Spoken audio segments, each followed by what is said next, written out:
Hey, it's Alan Lang with Kinetic talking about resumes. I've seen tens of thousands of resumes in the 20 plus years I've been in executive recruiting. The good ones tell a story, and that's what you're really trying to accomplish, especially for executive level positions. You're trying to tell your story.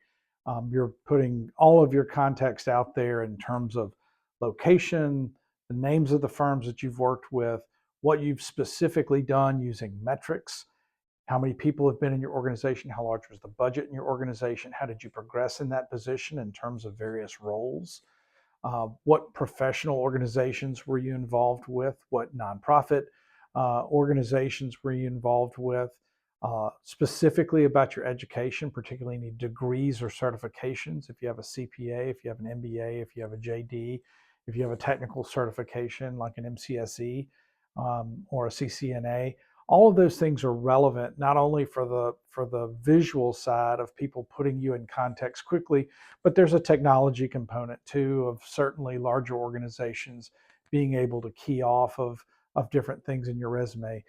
Be concise. Don't use a lot of industry jargon. Don't use a lot of inside baseball sort of terms that people may or may not understand about your particular industry. But again, be concise and use professional language.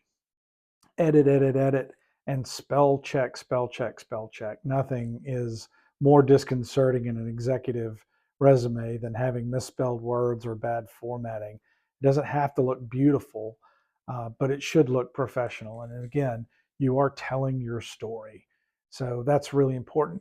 And one last bit of advice, put a little personal stuff in there. What is it that you like to do when you're not working? The ability for you to contextualize yourself with other people, whether you like marathoning, or if you're like me and you're a Cubs fan, or if you like to hunt and fish on the weekends, or whatever it is that you like to do when you're not working. That certainly humanizes a resume. And again, it allows other people to see themselves in you, see the commonality of interests. And so, spend a lot of time on your resume. And again, I tell people to spend even more time in terms of how to get that resume in front of the right people. That's actually a lot more important than the resume itself. But we'll have some tips on our website and on our newsletter about some of the tips that we've picked up over time that we think are of value for resumes. And we appreciate you viewing and look forward to staying in touch.